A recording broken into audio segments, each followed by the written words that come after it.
দেখছি ক্লাসটা একটু শেয়ার করে দেই সবাই ঝটপট, এবং কমেন্টে জানাই আমার কথা ক্লিয়ার দেখা যাচ্ছে কিনা, শোনা যাচ্ছে কিনা, দেখা যাচ্ছে কিনা, শোনা যাচ্ছে কিনা। আচ্ছা, আমরা আজকে 16তম বিসিএস এর বিগত বছরের প্রশ্নগুলো সলভ করতে চাই, একদম শেষ থেকে সলভ করতে চাই, একদম শেষ থেকে প্রশ্নগুলো সলভ করতে চাই। 16 নম্বর প্রশ্ন আমরা একদম শেষ থেকে সলভ করতে চাই ইনশাআল্লাহ। আশা করছি আপনারা সবাই আমার সাথে থাকবেন, সবাই আমার সাথে থাকবেন ইনশাআল্লাহ। একটু ক্লাসটা শেয়ার করে দেই।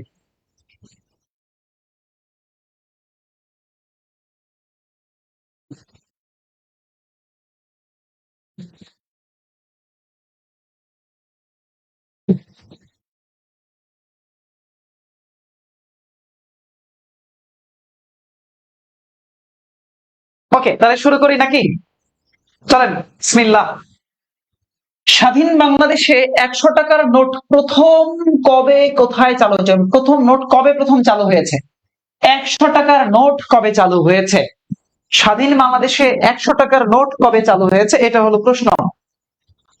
স্বাধীন বাংলাদেশে 100 টাকার নোট কবে চালু হয়েছে? তাহলে খেয়াল করেন, নোট টাকা পয়সা নিয়ে কথাবার্তা, টাকা পয়সা নিয়ে কথাবার্তা আসলেই আমাদের টপিক চলে আসবে মুদ্রা ব্যবস্থা। টাকা পয়সা নিয়ে কথাবার্তা আসলে যে টপিকটা আসবে সেটা হচ্ছে মুদ্রা ব্যবস্থা। মুদ্রা ব্যবস্থা, চলেন তো আলোচনা করি মুদ্রা ব্যবস্থা নিয়ে। আলোচনা করি মুদ্রা ব্যবস্থা। খেয়াল করেন, উপমহাদেশে মুদ্রা আইন পাশ হয় 1835 সালে। কত সালে বললাম? 1835 সালে। তাহলে দেখেন, উপমহাদেশে মুদ্রা মুদ্রা আইন পাশ হয় 1835-এ। তাহলে পরীক্ষা প্রশ্ন আসতে পারে, উপমহাদেশে মুদ্রা আইন কবে পাশ হয়? 1835 সালে। আচ্ছা, এবার আসেন, উপমহাদেশে কাগজি মুদ্রার প্রচলন হয় 1857 সালে। কাগজি মুদ্রার প্রচলন 1857 সাল। কাগজি মুদ্রার প্রচলন উপমহাদেশে কাগজি মুদ্রার প্রচলন, কাগজি মুদ্রার প্রচলন এটা হয়েছে 1857 সালে। এই যে কাগজি মুদ্রার প্রচলন, এইটা করেছেন কে? লর্ড ক্যানিং। এই কাগজি মুদ্রার প্রচলন করেছেন লর্ড ক্যানিং। কে করেছেন ব্রাদার? লর্ড ক্যানিং করেছেন কাগজি মুদ্রার প্রচলন। আচ্ছা, এবার আসেন, বাংলাদেশে মুদ্রার প্রচলন হয় 4 মার্চ 1972 সালে। এবার খেয়াল করেন, বাংলাদেশে বিডিতে মুদ্রা, বাংলাদেশে মুদ্রার প্রচলন হয়, বাংলাদেশে মুদ্রার প্রচলন হয় 4 মার্চ 1972 সালে। এই 4 মার্চে 1 টাকা এবং 100 টাকা চালু হয়েছে। কয় টাকা? 1 টাকা এবং 100 টাকা। 4 মার্চ চালু হয়েছে 1 আর হচ্ছে 100 টাকা। 1 টাকা 100 টাকা চালু হয়েছে। তাহলে পরীক্ষায় প্রশ্ন আসছে, স্বাধীন বাংলাদেশে মুদ্রা চালু হয়েছে কবে? 4 মার্চ 1972 সালে মুদ্রা চালু হয়েছে। 1 টাকা এবং কি 100 টাকা চালু হয়েছে। মনোযোগ দেবেন, নোট করার চেষ্টা করেন। আচ্ছা, খেয়াল করেন, 1972 সালের 4 মার্চ প্রথম কোষাগার মুদ্রা বের করে। প্রথম যে কোষাগার মুদ্রা, সেটা কি 1 টাকার এই মুদ্রা ছিল। প্রথম কোষাগার থেকে 1 টাকার নোট বের করা হয়েছে। কয় টাকার নোট? 1 টাকার নোট বের করা হয়েছে। আর এই 1 টাকার নোটের নকশা করেছিল কাজী গোলাম মোস্তফা। তাহলে 1 টাকার নোটের নকশা, এই 1 টাকার নোটের নকশা করেন কে? নকশা করেন কাজী গোলাম মোস্তফা। কাজী গোলাম মোস্তফা বা কেজি মোস্তফা, আমরা এটাকে বুঝি কেজি মোস্তফা, কাজী গোলাম মোস্তফা। আচ্ছা, খেয়াল করেন, মনোযোগ দেন। 1973 সালের দিকে বাংলাদেশে প্রথম ধাতব মুদ্রার প্রবর্তন হয়। 1973 সালে ধাতব মুদ্রার প্রবর্তন হয়। কত সালে বললাম? 1973 সালে। 1973 সালে বাংলাদেশে এই ধাতব মুদ্রা চালু হয়। ধাতব মুদ্রা চালু হয়। এই যে ধাতব মুদ্রা সেগুলো কি জানেন? 5, 10, 25 এবং 50 পয়সা। 5 পয়সা, 10 পয়সা, 5, 10, 25, 50 পয়সার ধাতব মুদ্রা চালু হয়েছে কবে? 1973 সালে ধাতব মুদ্রা বাংলাদেশে। বুঝতে পারলেন? আচ্ছা, এবং 1975 সালে এসে 1 টাকার যে ধাতব মুদ্রা ছিল সেই 1 টাকার ধাতব মুদ্রার গায়ে লেখা ছিল পরিকল্পিত পরিবার সবার জন্য খাদ্য। তাহলে প্রশ্ন আসে কোন ধাতব মুদ্রায় লেখা ছিল পরিকল্পিত পরিবার সবার জন্য শিক্ষা? তাহলে যে ধাতব মুদ্রায় লেখা ছিল পরিকল্পিত পরিবার সবার জন্য শিক্ষা, সেটা হলো 1 টাকার ধাতব মুদ্রা। এই যে 1 টাকার ধাতব, এই 1 টাকার ধাতব মুদ্রায় ছিল পরিকল্পিত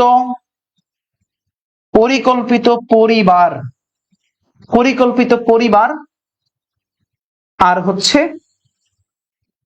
তাহলে পরিকল্পিত পরিবার সবার জন্য শিক্ষা,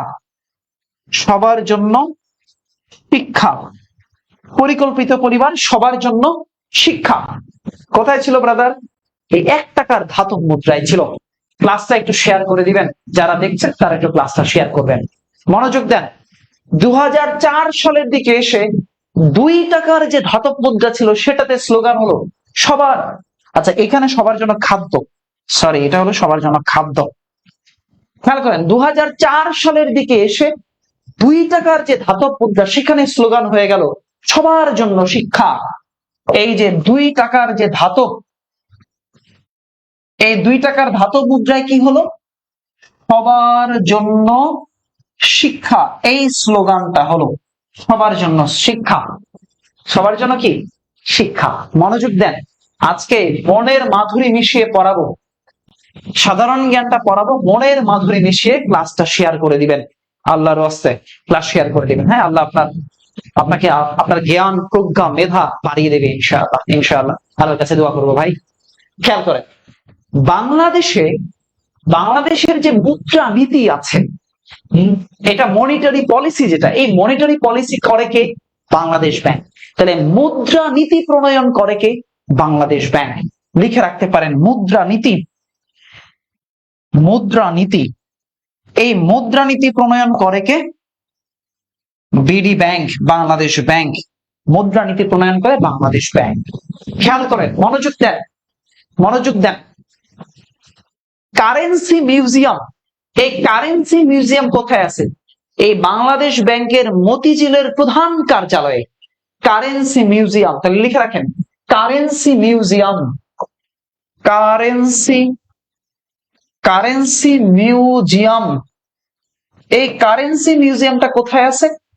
এই বাংলাদেশ ব্যাংকের মতিঝিলের যে প্রধান কার্যালয়, এই বিবি ব্যাংকের মতিঝিলের কার্যালয় যেটা আছে, সেই কার্যালয়ে আছে এই কারেন্সি মিউজিয়াম। মুদ্রা নিয়ে আরো অনেকগুলো কথাবার্তা বলবো। খেয়াল করেন, টাকা নিয়ে অনেক কথা বলবো। টাকা আমরা কোথা থেকে ছাপাই? গাজীপুরের শিমুলতলি থেকে, সেটা বাংলাদেশ সিকিউরিটি প্রিন্টিং প্রেস। তাহলে টাকা ছাপানোর যে কারখানা সেটা হলো সিকিউরিটি প্রিন্টিং প্রেস গাজীপুর। টাকা ছাপানোর কারখানা কোথায় আছে? Security printing press Gazipur. সবাই একটু ক্লাসে কমেন্ট করবেন, অর্ণবস ক্লাসরুম পেজে আসেন। তাহলে টাকা ছাপানোর কারখানা কোথায় আছে? গাজীপুরের শিমুলতলিতে। শিমুলতলি গাজীপুর। লিখি, চলেন একটু লিখি। টাকা ছাপানোর কারখানা, এই কারখানা আছে কোথায়? শিমুলতলি গাজীপুর। গাজীপুরের শিমুলতলিতে টাকা ছাপানোর কারখানা, সিকিউরিটি প্রিন্টিং প্রেস আছে। মনোযোগ দেন, বাংলাদেশের নোট হলো 2 ধরনের, একটা হলো সরকারি নোট আর একটা হলো ব্যাংক নোট। সরকারি নোট এবং কি ব্যাংক নোট, আর সেটাতে পরে আসবো। এই সিকিউরিটি প্রিন্টিং প্রেস যেটা আছে, এখান থেকে প্রথম ছাপানো নোট হলো 10 টাকার নোট। এই সিকিউরিটি প্রিন্টিং প্রেস থেকে প্রথম ছাপানো টাকা হচ্ছে 10 টাকার নোট। এখান থেকে প্রথম ছাপানো হয় 10 টাকার নোট। দেখেন, নোট হচ্ছে 2 ধরনের। নোট কয় ধরনের? দুই ধরনের নোট। নোট কয় ধরনের? দুই ধরনের। একটা হলো সরকারি নোট। সরকারি নোট, এই সরকারি নোট 1 টাকা, 2 টাকা, 5 টাকা। এই সরকারি নোটটাতে স্বাক্ষর থাকে, সরকারি নোটে স্বাক্ষর থাকে অর্থ সচিবের। অর্থ সচিবের সরকারি নোটে কার স্বাক্ষর থাকে? অর্থ সচিবের স্বাক্ষর থাকে। ইস্যু করে কে? বাংলাদেশের অর্থ দপ্তর এই সরকারি নোট ইস্যু করে। ইস্যু করে বাংলাদেশের অর্থ দপ্তর। অর্থ দপ্তর ইস্যু করে সরকারি নোট। ওকে, অর্থ দপ্তর। এবার আসেন ব্যাংক নোট। আরেকটা হলো ব্যাংক নোট। এই ব্যাংক নোট হচ্ছে 10 টাকা থেকে 1000 টাকা হলো ব্যাংক নোট। এই ব্যাংক নোট মোট কয়টা? 7টা। ব্যাংক নোট 7টি। এটাতে স্বাক্ষর থাকে, বাংলাদেশের গভর্নরের। গভর্নরের স্বাক্ষর থাকে। আর এই ব্যাংক নোটটা ইস্যু করে, ব্যাংক নোট ইস্যু করে ডিডি ব্যাংক, বাংলাদেশ ব্যাংক, বাংলাদেশের কেন্দ্রীয় ব্যাংক ব্যাংক নোট ইস্যু করে। ব্যাংক নোট ইস্যু করে। খেয়াল করেন, আমরা যে 500 টাকার নোট দেখি, এই 500 টাকার নোট 1976 সালে ছাপানো হতো জার্মানি থেকে। তাহলে 500 টাকার নোট প্রথম ছাপানো হয়েছে জার্মানি থেকে। বাংলাদেশের যে 500 টাকার নোট, এটা প্রথম ছাপানো হয়েছে, বাংলাদেশের 500 টাকার নোট প্রথম ছাপানো হয়েছে কোন জায়গা থেকে? কোন জায়গা থেকে ছাপানো হয়েছে? জার্মানি থেকে 1976 সালে। লিখে রাখেন, 500 টাকার নোট এটা প্রথম ছাপানো হয় জার্মানি থেকে। জার্মানি থেকে 500 টাকার নোট প্রথম ছাপানো হয়েছে জার্মানি থেকে। কোন জায়গা থেকে ব্রাদার? জার্মানি থেকে ছাপানো হয়েছে। তাহলে পরীক্ষায় আমাদের প্রশ্ন দিয়েছে, বাংলাদেশের 100 টাকার নোট কবে চালু হয়েছে? বাংলাদেশের টাকা চালু হয়েছে 4 মার্চ 1972 সালে। আর মানুষের হাতে পৌঁছায় ওই টাকা 5 মার্চ 1972 সালে। মানুষের হাতে পৌঁছায় কবে? 5 মার্চ 1972 সালে। বলেন, এই প্রশ্নের কনসেপ্ট ক্লিয়ার হয়েছেন কিনা? এই প্রশ্নের কনসেপ্ট ক্লিয়ার হয়েছেন কিনা? বলেন তো ভাই, এই প্রশ্নের কনসেপ্ট ক্লিয়ার হয়েছেন কিনা?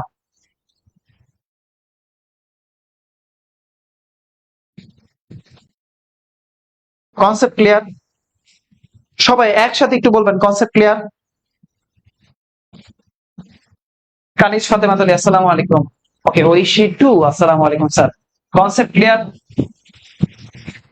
ওকে, তাহলে মোটামুটি এই টপিক রিলেটেড যত প্রশ্ন আছে, প্রশ্ন আসতে পারে, আলোচনা করে দিলাম। নোট করার চেষ্টা করবেন, ক্লাস শেষে নোট দিয়ে দিব আমরা আমাদের পেইড ব্যাচে।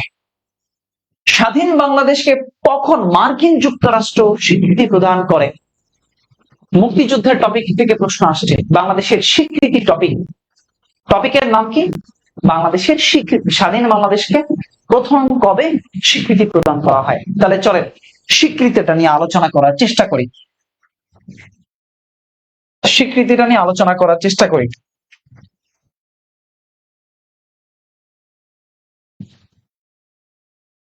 দেখবেন বাংলাদেশের স্বীকৃতি,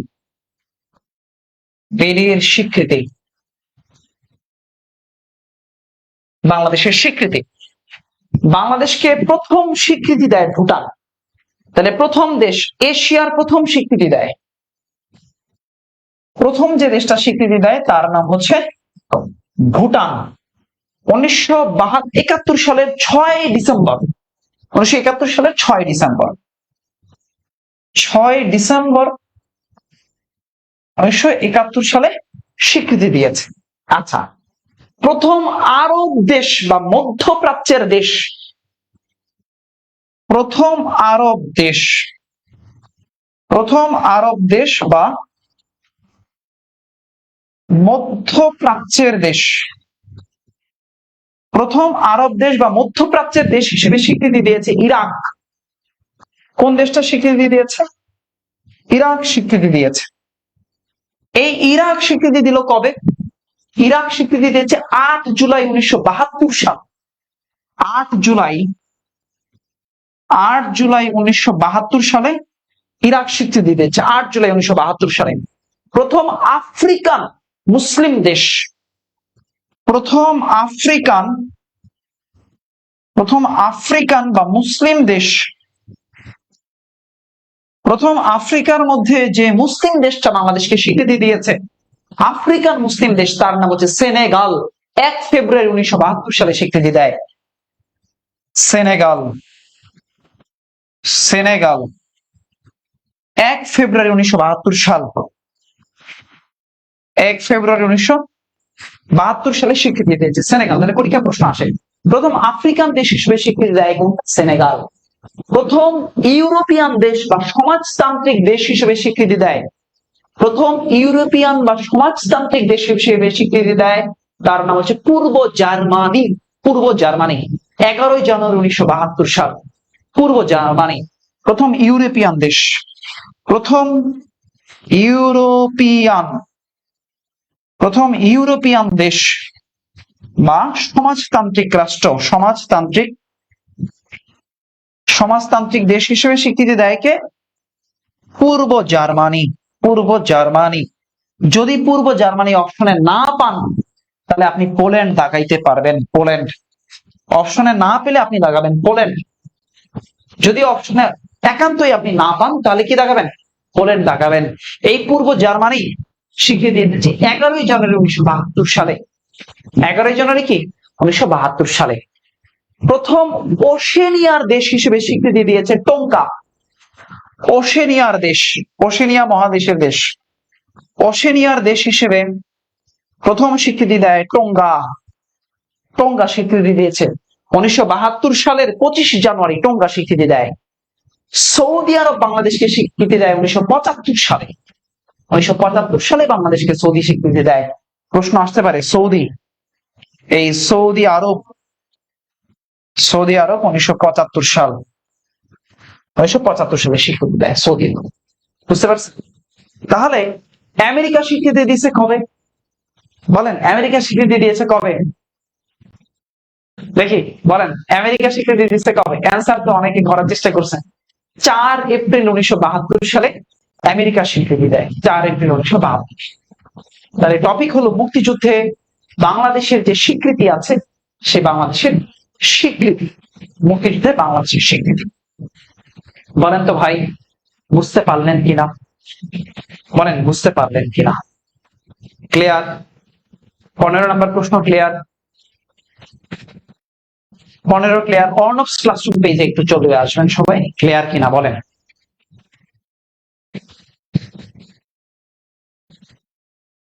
ক্লিয়ার হয়েছে? সবাই একসাথে বলেন আলহামদুলিল্লাহ যদি ক্লিয়ার হন। 14 নম্বর প্রশ্নে আসেন, ঢাকা পৌরসভা কোন সালে প্রতিষ্ঠিত হয়েছিল?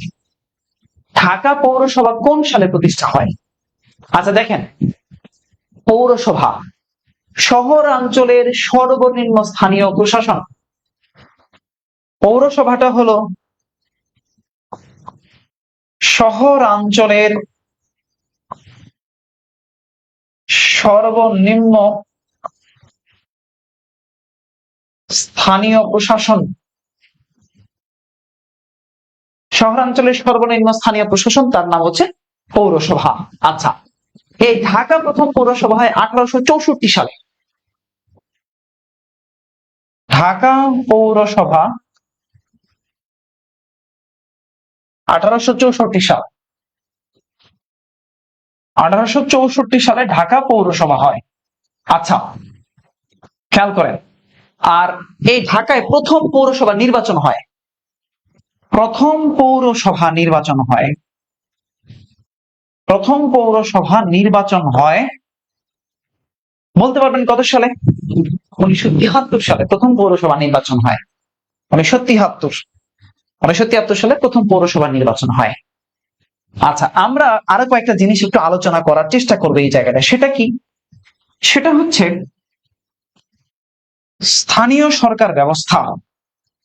পরীক্ষায় গতবার এখান থেকে প্রশ্ন আসছিল, স্থানীয় সরকার ব্যবস্থা। এই যে স্থানীয় সরকার ব্যবস্থা আছে, এটা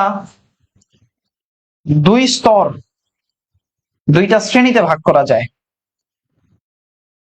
দুইটা শ্রেণীতে ভাগ করা যায় স্থানীয় সরকার ব্যবস্থা। সেই দুইটা শ্রেণী কি? একটা হচ্ছে শহর ভিত্তিক,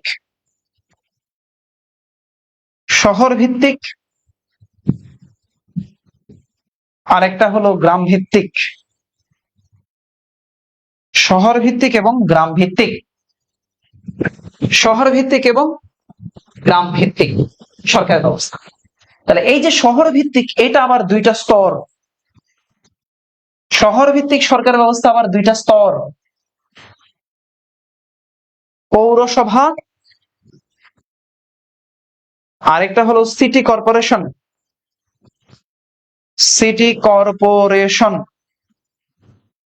পৌরসভা আর হলো সিটি কর্পোরেশন।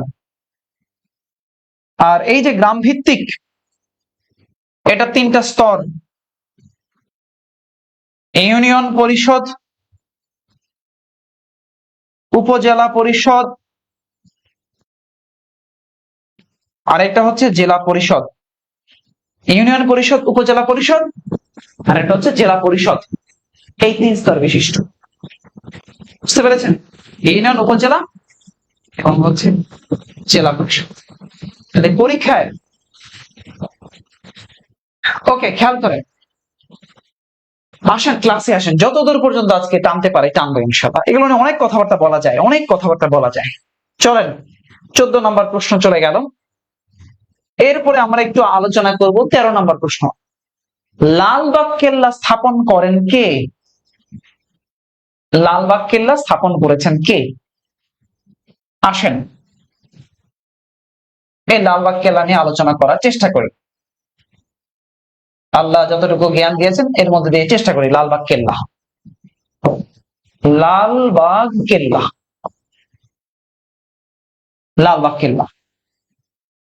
এই লালবাগ কেল্লার অবস্থান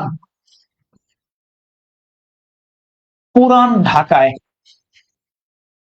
পুরান ঢাকার লালবাগে, অবস্থিত এই লালবাগ কেল্লা। এই যে কেল্লাটা আছে, এই কেল্লা নির্মাণ শুরু করেছেন শাহজাদা মোহাম্মদ আজম শাহ। এই কেল্লাটার নির্মাণ শুরু শাহজাদা মোহাম্মদ আজম শাহ। শাহজাদা মোহাম্মদ আজম শাহ নির্মাণ শুরু করেছেন 1678 সালে। 1678 সালে, অর্থাৎ আপনারা বুঝতে পারছেন মুঘল আমলটাতে এটা নির্মাণ করা হয়েছে। কিন্তু তিনি এটার নির্মাণ কাজ আর শেষ করতে পারেননি। এটার নির্মাণ শেষ করেন, এই কেল্লাটার নির্মাণ শেষ করেন আমাদের শায়েস্তা খান, মুঘল সুবাদার। এই মুঘল সুবাদার শায়েস্তা খান এইটার নির্মাণ কাজ শেষ করেছেন, সমাপ্ত করেছেন। কবে করছেন? 1663 সালে। 1663 সালে এসে 1683 সালে এটা এসে নির্মাণ কাজ শেষ করেছেন। 1683 সালে, 78-এ শুরু হইলো, 83-তে শেষ হলো। এখনো অনেকটুকু বাকি আছে। যাই হোক, তো এই কেল্লাটার পূর্ব নাম, তাহলে আমরা এটা শায়েস্তা মুঘল সুবাদার, আমরা বলতে পারি এটা, এই লালবাগ কেল্লাটা মুঘল আমলের স্থাপত্য, এটা আমরা বলতে পারি। একই সাথে এই লালবাগ কেল্লার পূর্ব নাম, এই কেল্লাটার পূর্ব নাম হচ্ছে আওরঙ্গবাদ দুর্গ। লালবাগ কেল্লার পূর্ব নাম হলো আওরঙ্গবাদ দুর্গ। এইখানে এই লালবাগ কেল্লার ভেতরে খেয়াল করেন সমাধি আছে, অনেক কিছু আছে। এখানে সমাধি আছে, পরী বিবির মাজার আছে, পরী বিবির মাজার বা সমাধি আছে। এই যে পরী বিবি, এই পরী বিবি হচ্ছেন শায়েস্তা খানের কন্যা। শায়েস্তা খানের কন্যা হচ্ছেন এই পরী বিবি। আর এই পরী বিবির প্রকৃত নাম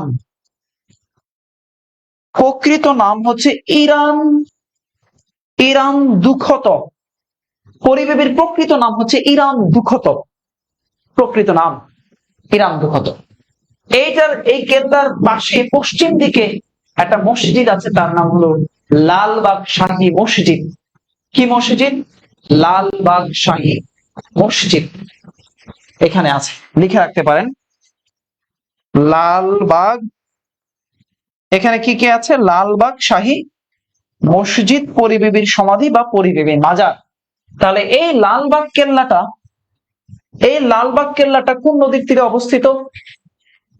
এটা আমাদের বুড়িগঙ্গা নদীর তীরে এই লালবাগ কেল্লাটা অবস্থিত, বুড়িগঙ্গা নদীর তীরে লালবাগ কেল্লা। খেয়াল করেন, আপনাকে যদি প্রশ্ন করে লাল কেল্লা কোথায় আছে, লাল কেল্লা যদি প্রশ্ন করে লাল কেল্লা কোথায়, এই লাল কেল্লা কোথায়? এটা আছে দিল্লি, দিল্লি ভারত।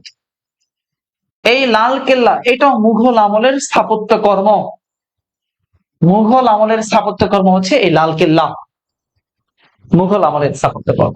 তাই কনফিউজ হয়ে যায় না, লালবাগ কেল্লা আর লাল কেল্লার মধ্যে কনফিউজ হয়ে যায় না। ওকে, কনফিউজ হয়ে যায় না। তাহলে প্রশ্ন চেয়েছে লালবাগ কেল্লা স্থাপন করেন কে? শায়েস্তা খান, শায়েস্তা খান করেছেন। এবার আসেন, অ্যান্সার হবে শায়েস্তা খান। এই যে শাহ সুজা আছে, এই শাহ সুজা নির্মাণ করেছিল বড় কাটরা। বড় কাটরা, কাটরা মানে হচ্ছে বিশ্রামাগার, প্রশাসনিক জায়গা। কাটরা, কাটরা, বুঝতে পেরেছেন? শাহ সুজা, যেটা পুরান ঢাকা চকবাজারে আছে, চকবাজার ঢাকাতে আছে কাটরা। কাটরা কোথায় আছে? ঢাকাতে আছে। বলেন কনসেপ্ট ক্লিয়ার হয়েছেন কিনা? কনসেপ্ট ক্লিয়ার হয়েছেন কিনা? এই পর্যন্ত ডান। আপনি আমার ক্লাস করবেন, আমি অর্ণব ভাইয়ার ক্লাস আপনি যদি করেন, আমি আপনাকে বললাম সাধারণ জ্ঞানের এমন কোন টপিক নাই যেটা আপনাকে পড়াবো না। সাধারণ জ্ঞানের যত ডিপ লেভেলের প্রশ্ন আসবে সেইখান থেকে পড়াবো। প্রশ্ন আপনি কমন পাবেন, কমন পেতে বাধ্য। উপরে আল্লাহ, নিচে আল্লাহ আমাকে শক্তি দিয়েছে, জ্ঞান দিয়েছে, প্রজ্ঞা দিয়েছে। আল্লাহ যদি সুস্থ রাখেন আমাকে, তাহলে আমি কথা দিচ্ছি আপনাকে, আপনি সেকেন্ড টাইমার্স হন, ফার্স্ট টাইমার্স হন, ব্যাংক জব হন, বিসিএস হন, প্রাইমারি নন ক্যাডার হন, আপনি স্বাস্থ্য নিয়োগ পরীক্ষা দেন, যা দেন, আপনাকে সাধারণ জ্ঞান আমি শিখাবো ইনশাল্লাহ। সাধারণ জ্ঞান আমি আপনাকে পড়াবো, শিখাবো। শুধু আপনি অর্ণব ভাইয়ের প্রতি একটু আস্থা রাখেন, জাস্ট একটু আস্থা রাখেন, আস্থা বিশ্বাস রাখেন। কোথাও যান না, শুধু আমার সাথে থাকেন। আমি এডটেক প্ল্যাটফর্মে চ্যালেঞ্জ নিচ্ছি, চ্যালেঞ্জ, নিজের সাথে চ্যালেঞ্জ। আগামী 8 থেকে 10 মাস 600 ক্লাস নিব। যদি ডেইলি 3টা ক্লাস করে নেওয়া লাগে তা নিব, ডেইলি যদি 10টা ক্লাস নেওয়া লাগে তাও আমি নিব। আল্লাহ আমাকে সুস্থ রাখুক। আর সাধারণ জ্ঞান যারা পড়তে চান, অনলি সিঙ্গেল কোর্স, তারা সাধারণ জ্ঞান আমার কোর্সে ভর্তি হতে পারবেন। আমি ইনশাল্লাহ বললাম ভালো কিছু হবে ইনশাল্লাহ। ভর্তি চলতেছে কোর্সে। 12 নম্বর প্রশ্ন, বাংলাদেশের দীর্ঘতম রেল সেতু কোনটা? রেল সেতু, রেলের উপর যে সেতুটা সেটাই তো রেল সেতু। বলেন বাংলাদেশের দীর্ঘতম রেল সেতু কোনটা? চেষ্টা করেন, একটু উত্তর দেওয়ার চেষ্টা করেন। দীর্ঘতম রেল সেতু বাংলাদেশের দীর্ঘতম চেয়েছে, দীর্ঘতম। খেয়াল করেন, এই দীর্ঘতম রেল সেতু হচ্ছে যমুনা সেতু। আসেন, দীর্ঘতম, এই দীর্ঘতম সেতু হচ্ছে যমুনা সেতু। অর্থাৎ যমুনা নদীর উপরে, যমুনা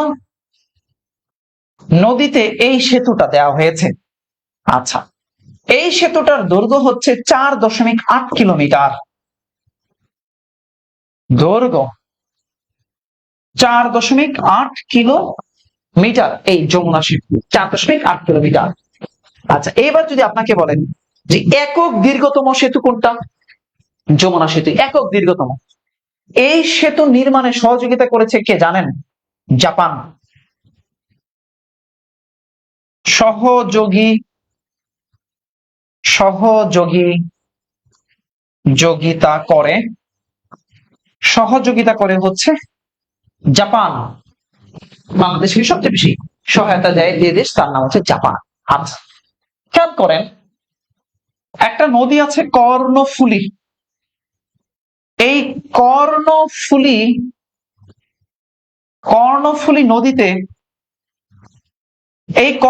নদীতে যে সেতুটা আছে, এই কর্ণফুলী নদীতে যে সেতু, তার নাম হলো শাহ আমানত সেতু। কি সেতু ভাই? শাহ আমানত সেতু। শাহ আমানত সেতু। খেয়াল করেন, কর্ণফুলী নদীতে যে সেতু, তার নাম কি? শাহ আমানত সেতু। আচ্ছা, এবার আসেন পদ্মা নদীর উপর যে সেতু, লালন শাহ সেতু। পদ্মা সেতু তো আছে, সেটা ছাড়া লালন শাহ সেতু।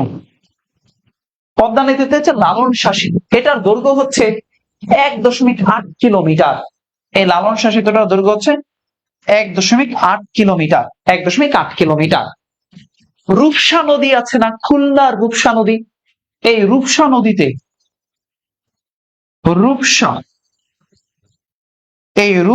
নদীতে যে সেতুটা আছে, সেটার নাম হচ্ছে লালন, কি বলে এটাকে, কি, খান জাহান আলী সেতু। খুলনার খান জাহান আলী সেতু। খান জাহান আলী সেতু রয়েছে রূপসাতে। এই রূপসা নদীর নাম অনুসারে কোন একজন ব্যক্তির নাম অনুসারে হয়, রূপলাল সাহার নাম অনুসারে। এটার দৈর্ঘ্য হচ্ছে 1360 মিটার। 1360 মিটার। আচ্ছা, বাংলাদেশের বৃহত্তম সেতু, এই বৃহত্তম সেতু হচ্ছে পদ্মা সেতু। যার দৈর্ঘ্য 6.15 কিলোমিটার। তাহলে পরীক্ষায় প্রশ্ন কিন্তু এই জায়গায় পরীক্ষায় প্রশ্ন আসে। সেতু, পরিবহন যোগাযোগ ব্যবস্থা থেকে। টপিকের নাম কি? পরিবহন যোগাযোগ ব্যবস্থা। হার্ডিঞ্জ ব্রিজ, এই হার্ডিঞ্জ ব্রিজ রয়েছে পাবনার পাকশিতে। Hardinge bridge. 12 নম্বর কোশ্চেন চলে গেল। 11 নম্বর প্রশ্ন নাম্বার 11 আজকে পড়ায় দিব ইনশাআল্লাহ। মনে করবেন সাধারণ জ্ঞান পড়েছেন। ওকে, দেখেন, জীবনানন্দ দাশের জন্মস্থান কোন জেলায়? জীবনানন্দ দাশ অ্যান্সার করেন তো, কোথায় তার জন্ম? হ্যাঁ, বরিশালে তার জন্ম। অনেকে বলছেন, লিখেন সবাই একটু কমেন্ট করেন, জীবনানন্দ দাশের জন্ম কোথায়? জীবনানন্দ দাশের জন্ম কোথায়? জন্ম হচ্ছে বরিশালে। খেয়াল করে, এই জীবনানন্দ দাশের জন্ম হচ্ছে বরিশালের। খেয়াল করেন, তখন যে জায়গাটা ছিল, সে বরিশালে জীবনানন্দ দাশ জন্মগ্রহণ করেছেন। এই জীবনানন্দ দাশের আদি যে নিবাস, সেটা হচ্ছে গাউপাড়া গ্রাম। জীবনানন্দ দাশের আদি নিবাস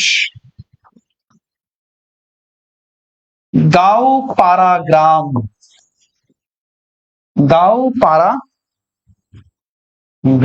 এই গাউপাড়া গ্রামে ব্রাহ্ম একটা পরিবারে জীবনানন্দ দাশ 1899 সালে জন্মগ্রহণ করেছেন। 1899 সালে জন্মগ্রহণ করেছেন জীবনানন্দ দাশ। তার ডাক নাম ছিল মিলু। এই জীবনানন্দ দাশের ডাক নাম ছিল কি? মিলু ডাক নাম ছিল। মনোযোগ দেন, জীবনানন্দ দাশের রচনার মধ্যে আমরা কি দেখি? বাংলার ঐতিহ্যময় প্রকৃতি। তার রচনার বৈশিষ্ট্য কি? বৈশিষ্ট্য হচ্ছে গ্রাম বাংলার ঐতিহ্যময় প্রকৃতি আমরা দেখতে পাই এই জীবনানন্দ দাশের কবি লেখার মধ্যে। এবং এবং এই জীবনানন্দ দাশের কবিতায় বা লেখায় ফুটে ওঠে কি ফুটে ওঠে জানেন? হতাশা, ক্লান্তি, অবসাদ।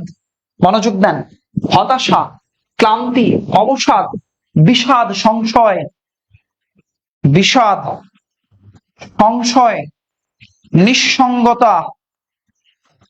নিঃসঙ্গতা, এই জিনিসগুলা তার কবিতার মধ্যে সবচেয়ে বেশি ফুটে উঠেছে জীবনানন্দ দাশের কবিতার মধ্যে। বুঝতে পেরেছেন? এই জীবনানন্দ দাশের মা ছিলেন একজন সভাকবি ছিলেন। জীবনানন্দ দাশের মা তার মায়ের নাম হচ্ছে কুসুম কুমারী দাস। তিনি নিজে একজন কবি। কুসুম কুমারী দাস ছিলেন একজন কবি। বুঝতে পেরেছেন? এই জীবনানন্দ দাশের তাকে অনেকে অনেক নামে অভিহিত করেছে। তাকে বলা হয় রূপসী বাংলার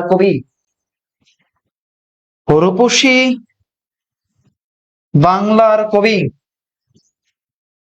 রূপসী বাংলার কবি বলা হয়। তাকে বলা হয় ধূসরতার কবি। কি বলা হয়? ধূসরতার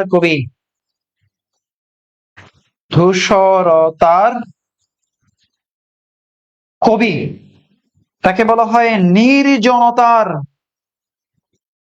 নির্জনতার কবি।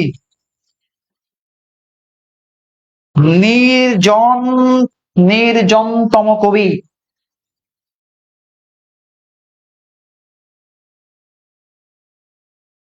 তাকে বলা হয় তিমির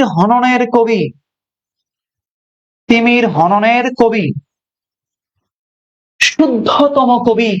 কি বলা হয়? শুদ্ধতম কবি বলা হয় তাকে। শুদ্ধতম কবি লিখেন। শুদ্ধতম কবি। শুধু তো তিমির হননের কবি বলে চেনেন, আরো বাকিগুলো জানেন, ব্যতিক্রম তথ্য। তাকে বলা হয় চিত্র রূপময় কবি। চিত্র রূপময় কবি বলা হয় এই জীবনানন্দ দাশকে। মনোযোগ দেন। বুদ্ধদেব বসু বলেছেন নির্জনতম কবি। বুদ্ধদেব বসু আছে না, সে বুদ্ধদেব বসু বলেছেন নির্জনতম কবি। অন্নদা শঙ্কর রায় বলেছেন শুদ্ধতম কবি। আর নির্জনতম কবি বলেছেন বুদ্ধদেব বসু। রবীন্দ্রনাথ ঠাকুর তার ধূসর পাণ্ডুলিপি পড়ার পরে তাকে বলেছেন চিত্র রূপময় কবি। এই যে হতাশাগ্রস্ত কবি 1954 সালে বালিগঞ্জে ট্রাম দুর্ঘটনায় আহত হন। পরবর্তীতে তিনি মারা যান। অক্টোবর মাসের 14 তারিখ তিনি ট্রাম দুর্ঘটনায় পতিত হয়েছিলেন, আহত হন। এরপরে তিনি 22 অক্টোবর তিনি মারা যান। 14 অক্টোবর আহত হন, 22 অক্টোবর মৃত্যুবরণ করেন 1954 সালে তিনি মৃত্যুবরণ করেছেন এই বিখ্যাত কবি। তার যে কবিতা, তার যে কাব্যগ্রন্থ, সেই কাব্যগ্রন্থগুলো হলো ঝরা পালক, ধূসর পাণ্ডুলিপি, বনলতা সেন। ঝরা পালক 1927 সালে প্রকাশিত হয়েছে। ধূসর পাণ্ডুলিপি 1936 সালে প্রকাশিত হয়েছিল। কবির মৃত্যুর আগে ধূসর পাণ্ডুলিপি হয়েছে। বুঝতে পেরেছেন? আর এই ধূসর পাণ্ডুলিপিটা তখন বুদ্ধদেব বসুর যে সাহিত্য পত্রিকা ছিল, কবিতা, বুদ্ধদেব বসুর একটা সাহিত্য পত্রিকা ছিল, নাম ছিল কবিতা। সেই কবিতাতে এটা ছাপা হয়েছিল। বুঝতে পেরেছেন? এবং এই ধূসর পাণ্ডুলিপির, খেয়াল করেন, এই ধূসর পাণ্ডুলিপির কবিতার সাথে W.B. ইয়েটসের ফলেন অফ দ্য লিভস যে কবিতা আছে, সেই কবিতার মিল পাওয়া যায়। শুধু তাই না, বনলতা সেন যে কবিতা আপনারা পড়েন, বনলতা সেন হাজার বছর ধরে আমি পথ হাঁটিতেছি পৃথিবীর পথে। এই যে বনলতা সেন, এই বনলতা সেন কবি লিখেছেন কিভাবে জানেন? এডগার এলেন পো, এডগার এলেন পো আছে না, এই এডগার এলেন পোর যে কবিতা টু হেলেন, টু হেলেনের অনুকরণে বা টু হেলেনের থেকে অনুপ্রাণিত হয়ে তিনি এই বনলতা সেন কবিতা লিখেছেন। এই জীবনানন্দ দাশ, আবার আসিব ফিরে ধানসিঁড়ির ওই তীরে, হয়তো শঙ্খ চিল নয় পাখি ভাসে। ধানসিঁড়ি, তার সাথে জড়িত নদী কোনটা? ধানসিঁড়ি। তাহলে পড়তে হবে ধরে ধরে, অ্যাডভান্স লেভেলের পড়তে হবে, তাহলে ইনশাআল্লাহ ভালো করা যাবে। আপনি ভালো করবেন নিশ্চিতভাবে, বলছি ভালো তো করবেন। বাংলাদেশের উত্তরে অবস্থিত, বাংলাদেশের উত্তরে অবস্থিত ভৌগোলিক অবস্থান থেকে প্রশ্ন আসছে। প্রশ্ন দেখার সাথে সাথে বলে দিতে হবে কোনটা কোন টপিকের প্রশ্ন। প্রশ্ন আসছে ভৌগোলিক অবস্থান, ভৌগোলিক অবস্থান। চলেন ব্যাখ্যা করি, চলেন ব্যাখ্যা করি। তার আগে বলতে চাই আপনারা যারা আমাকে বিশ্বাস করেন, আস্থা রাখেন আমার প্রতি, আপনাদের জন্য আমার একটা কোর্স আছে, জিকের কোর্স। সেটা হলো জিকের কোর্স, সেটা হলো GK basic to advance batch 3.0, basic to advance batch 3.0 course. এই কোর্সটাতে আমি আমার জীবনের সর্বোচ্চ ডেডিকেশন দিয়ে পড়াবো। আর যদি এই ব্যাচে পড়ার পর আপনি সাধারণ জ্ঞান শিখতে না পারেন, সাধারণ জ্ঞানে ভালো না করতে পারেন, তাহলে ডাবল মানি ব্যাক গ্যারান্টি এই ব্যাচে। 1020 টাকা কোর্স এই ব্যাচ, 8 থেকে 10 মাস এই ব্যাচটা চলবে। সাধারণ জ্ঞানের বেসিক টু অ্যাডভান্স ব্যাচ, যেখানে বাংলাদেশ, আন্তর্জাতিক, সাম্প্রতিক, ভূগোল, সুশাসন সব পড়াবো আমি। যারা ভর্তি হবেন তারা নিচের একটা এই নাম্বারটায় যোগাযোগ করবেন, 01793635815, এটা হোয়াটসঅ্যাপ নাম্বার। অথবা আপনারা অর্ণবস ক্লাসরুম পেজটাতে মেসেজ দিবেন, অর্ণবস ক্লাসরুম, অথবা এই হোয়াটসঅ্যাপ নাম্বার। আমাদের ভর্তি চলছে, আমাদের ক্লাস শুরু হয়েছে, বেসিক টু অ্যাডভান্স ব্যাচ। হতাশ হবেন না, এই ব্যাচে নিরাশ হবেন না। বললাম পুরা এর থেকে এই জিকে ব্যাচের মতো ব্যাচ পাবেন না, বলে দিলাম। সব জায়গায় ক্লাস করে এসে আমার এখানে ক্লাস করবেন, ব্যতিক্রম তথ্য পাবেন, আল্লাহ ভরসা। চলেন আমরা ভৌগোলিক অবস্থানে আসব। বাংলাদেশের সাথে বিডির সাথে দুটি দেশের আন্তর্জাতিক সীমানা আছে।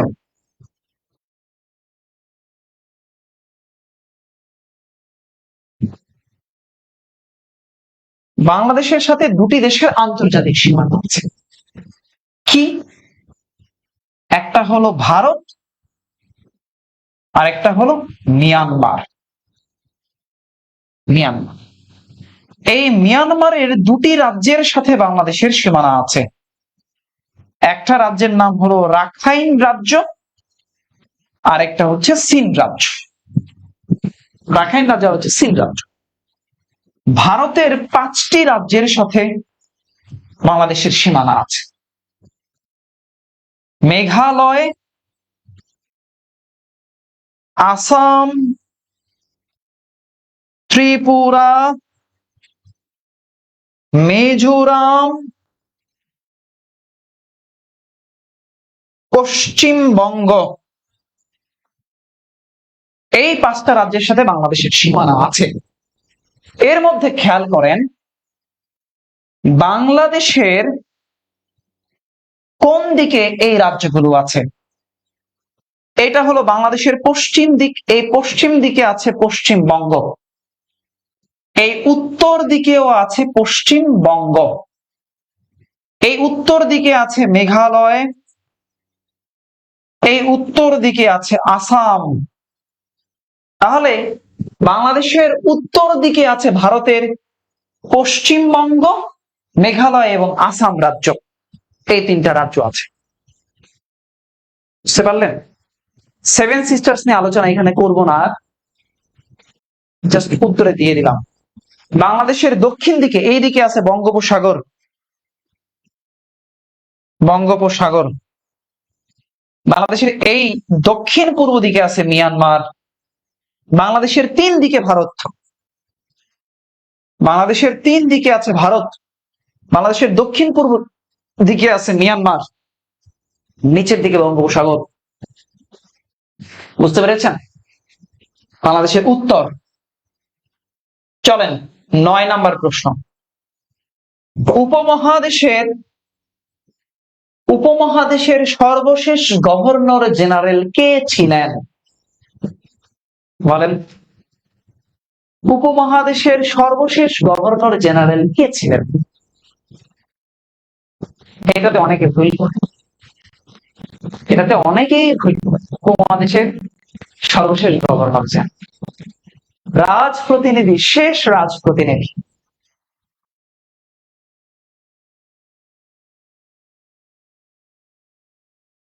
Lord Mount Batten.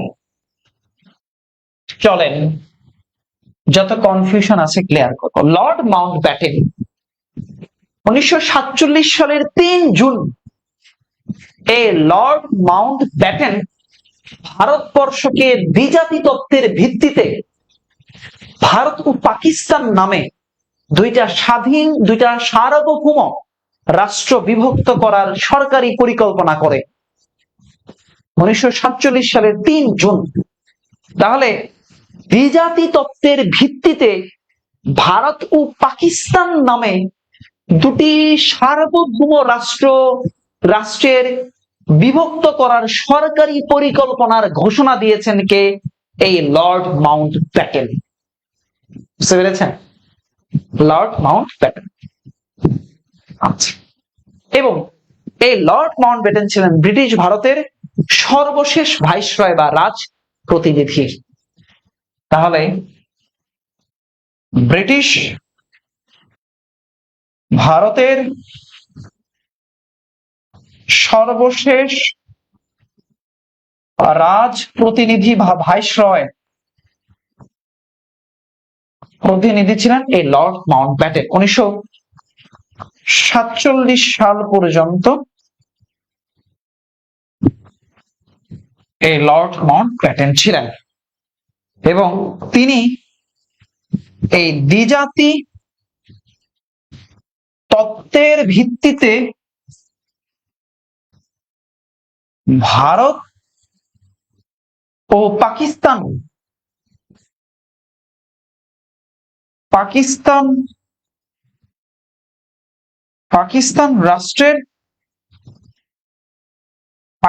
রাষ্ট্রের যে সরকারি ঘোষণাটা আছে, পাকিস্তান রাষ্ট্রের বিভক্তের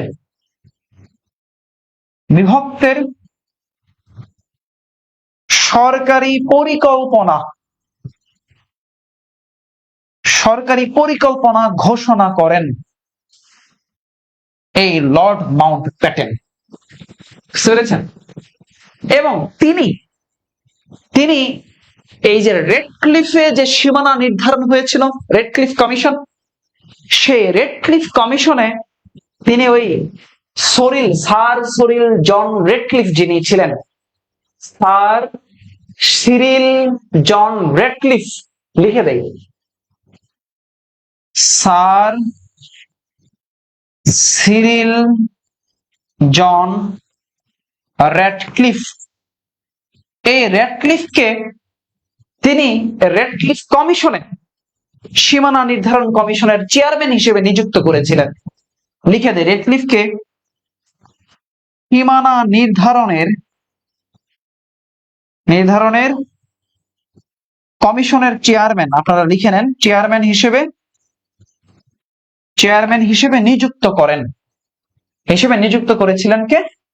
স্যার সিরিল জন রেডক্লিফকে এই লর্ড মাউন্ট ব্যাটেন। মনোযোগ দেন, কনফিউশন ক্লিয়ার করি। যদি আপনাকে প্রশ্ন করেন উপমহাদেশের প্রথম ভাইসরয়কে বা রাজপ্রতিনিধি? ভারতবর্ষে ব্রিটিশদের প্রথম ভাইসরয়। যদি প্রশ্ন করে ভারতবর্ষে ব্রিটিশদের প্রথম ভাইসরয়কে, যদি প্রথম ভাইসরয়কে চায় তাহলে কি হবে? লর্ড ক্যানিং। লর্ড ক্যানিং। আর শেষকে লর্ড মাউন্টব্যাটেন। যদি আপনাকে বলে ভারতবর্ষে ব্রিটিশদের প্রথম গভর্নর জেনারেল কে, তাহলে উইলিয়াম বেন্টিং। প্রথম গভর্নর জেনারেল উইলিয়াম বেন্টিং। শেষ গভর্নর জেনারেল লর্ড ক্যানিং। প্রথম গভর্নর জেনারেল উইলিয়াম বেন্টিং, শেষ গভর্নর জেনারেল লর্ড ক্যানিং। করতে হবে, ইংরেজ শাসনামল থেকে প্রশ্ন আসছে। 8 নম্বর, অভ্যন্তরীণ কন্টেইনার ডিপো কোথায় অবস্থিত? ঢাকাতে। বেসিক তথ্যে আলোচনা করব পেইড ব্যাচে ইনশাআল্লাহ। এগুলো জনসংখ্যার দিক থেকে বাংলাদেশ পৃথিবীতে 8ম, এগুলো আলোচনা করার কিছু নাই। কর্কট ক্রান্তি রেখা বাংলাদেশের মাঝখান দিয়ে অতিক্রম করেছে। কর্কট ক্রান্তি রেখা বাংলাদেশের মাঝখান দিয়ে, ঢাকার উপর দিয়ে অতিক্রম করেছে। বাংলাদেশের উপর দিয়ে 2টি আন্তর্জাতিক রেখা অতিক্রম করেছে। এর একটা হলো এই কর্কট ক্রান্তি রেখা, ট্রপিক অফ ক্যান্সার, আর 23 ডিগ্রি রেখা। বাংলায় ইউরোপীয় বণিকদের মধ্যে প্রথম কারা এসেছিল? এগুলো সব ব্যাখ্যা করতে পারবো চাই। ইউরোপীয় বণিকদের মধ্যে প্রথম আসছিল কারা? এই পর্তুগিজরা প্রথম আসছিল ইউরোপীয় বণিকদের মধ্যে, পর্তুগিজ। এরপরে দেখেন, Ashuganj fertilizer and chemical company limited সার, এই সারের উৎপাদিত সারের নাম হচ্ছে ইউরিয়া সার। আশুগঞ্জ ব্রাহ্মণবাড়িয়াতে আছে। সবকটি জানালা খুলে দাও না মুক্তিযুদ্ধ ভিত্তিক একটা গান। এই গানের গীতিকার ছিল মরহুম নজরুল ইসলাম বাবু। আর এই গানটার গীতিকার নজরুল ইসলাম বাবু, আর সুর করেছিলেন আহমেদ ইমতিয়াজ বুলবুল, আর এই গানটা গেয়েছিলেন সাবিনা ইয়াসমিন। মুক্তিযুদ্ধ ভিত্তিক গান। বাংলাদেশের জাতীয় পতাকার ডিজাইনার কে? বর্তমানে যেটা পটুয়া কামরুল হাসান ডিজাইনার ছিলেন। আর মানচিত্র খচিত পতাকার ডিজাইনার ছিলেন শিব নারায়ণ দাস। সংবিধানের সংশোধনী থেকে টপিক, রাষ্ট্রপতির শাসনের পরিবর্তে সংসদীয় সরকার ব্যবস্থা চালু হয়েছে 1991 সালের যে সংশোধনীটা ছিল, যেটাকে আমরা বলছি দ্বাদশ সংশোধনী, 12তম সংশোধনী, সে 12তম সংশোধনীর মাধ্যমে। এগুলো ছিল 16তম বিসিএস এর প্রশ্ন। খুবই চমৎকার প্রশ্ন করেছে। দেখেন, 1 নম্বর প্রশ্ন সংবিধান, 2 নম্বর প্রশ্ন জাতীয় বিষয়াবলী, 3 নম্বর মুক্তিযুদ্ধ ভিত্তিক গান, 4 সার কারখানা সম্পদের সার থেকে, 5 ইউরোপীয় বণিক অর্থাৎ ইংরেজ শাসন, 6 বাংলাদেশের ভৌগোলিক অবস্থান আন্তর্জাতিক কর্কটক্রান্তি রেখা, 6 জনসংখ্যা বাংলাদেশের অবস্থান জনসংখ্যা, 7 অভ্যন্তরীণ কন্টেইনার ডিপো পরিবহন যোগাযোগ, 9 ইংরেজদের শাসন, 10 বাংলাদেশের ভৌগোলিক অবস্থান উত্তর। এরপরে কোর্স জীবনানন্দ দাশ সাহিত্য, বাংলা সাহিত্যের থেকে একটা প্রশ্ন আসছে। 12 দীর্ঘতম রেল সেতু পরিবহন যোগাযোগ ব্যবস্থা। 13 নম্বর লালবাগ কেল্লা স্থাপত্য কর্ম থেকে আসছে। 14 নম্বর ঢাকার পৌরসভা প্রশাসনিক ব্যবস্থা থেকে আসছে। 15 স্বাধীন বাংলাদেশের মার্কিন যুক্তরাষ্ট্রের স্বীকৃতি, বাংলাদেশের মুক্তিযুদ্ধের স্বীকৃতি থেকে আসছে। এরপরে 16 নম্বর প্রশ্ন, 100 টাকার নোট প্রথম চালু হয় অর্থাৎ টাকা মুদ্রা ব্যবস্থা থেকে আসছে। মুদ্রা ব্যবস্থা। তাহলে আপনি আমাকে বলেন, প্রথম গভর্নর জেনারেল, কনফিউশন ক্লিয়ার করে দেই, মনোযোগ দেন। বাংলায় ব্রিটিশদের প্রথম গভর্নর ছিলেন লর্ড ক্লাইভ। বাংলায় ব্রিটিশদের প্রথম গভর্নর লর্ড ক্লাইভ। বাংলায় ব্রিটিশদের শেষ গভর্নর ওয়ারেন হেস্টিং। বাংলায় ব্রিটিশদের প্রথম গভর্নর জেনারেল ওয়ারেন হেস্টিং। বাংলায় ব্রিটিশদের শেষ গভর্নর জেনারেল উইলিয়াম বেন্টিং। ভারতবর্ষে ব্রিটিশদের প্রথম গভর্নর জেনারেল উইলিয়াম বেন্টিং। ভারতবর্ষে ব্রিটিশদের শেষ গভর্নর জেনারেল লর্ড ক্যানিং। ভারতবর্ষে ব্রিটিশদের প্রথম ভাইসরয় লর্ড ক্যানিং। ভারতবর্ষে ব্রিটিশদের শেষ ভাইসরয় লর্ড মাউন্টব্যাটেন। বাংলা, এরপরে ভারতবর্ষ, প্রথম এরপরে শেষ। বুঝতে পেরেছেন? বুঝতে পেরেছেন? আপনাকে যদি বলে ভারতবর্ষের প্রথম গভর্নর জেনারেল কে? William Bentinck. ভারতবর্ষে ব্রিটিশদের প্রথম ভাইসরয় কে? লর্ড ক্যানিং। বাংলায় ব্রিটিশদের প্রথম গভর্নর জেনারেল ওয়ারেন হেস্টিং। বাংলায়। বুঝতে পেরেছেন? আর রিনা খান। ওকে, এই যে প্রশ্নগুলোর টপিকের ডিপ আলোচনা শুনবেন। মিহির জিকে বইটা কিনবেন সবাই, আর এর সাথে অর্ণব জিকে স্পেশাল মডেল টেস্টটা সংগ্রহ রাখবেন। দুইটা বই খুবই চমৎকার, রাখবেন ইনশাআল্লাহ, তাহলে ভালো করবেন। আর যারা আমাদের জিকে কোর্সে অ্যাড হতে চান, ভর্তি হতে চান, তারা এখনই আমাদের একটা আর্লি বার্ড অফার আছে, 1250 টাকা রেগুলার ফি, অফারে 1020 টাকা। আপনারা এই 1020 টাকা কোর্সে ভর্তি হইতে পারবেন only GK course, only GK course. যদি কেউ জবের ফুল কোর্সে ভর্তি হতে চান সেটাও আছে, আমাদের নক দিলেই চলবে, আমরা ইনশাআল্লাহ আপনাদেরকে বলে দিব। ঠিক আছে? তো সবাই ভালো থাকেন, সুস্থ থাকেন, নিরাপদে থাকেন। আপনাদের সবার জন্য অনেক অনেক শুভ কামনা থাকলো, অনেক দোয়া থাকলো, অনেক ভালোবাসা থাকলো।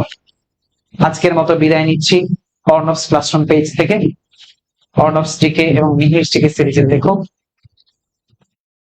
আল্লাহ হাফেজ, শুভরাত্রি, বাই। কালকে আবার দেখা হবে ইনশাআল্লাহ। ততদিন ভালো থাকেন সবাই, সুস্থ থাকেন, আর পেইড ব্যাচে ভর্তি হয়ে যান।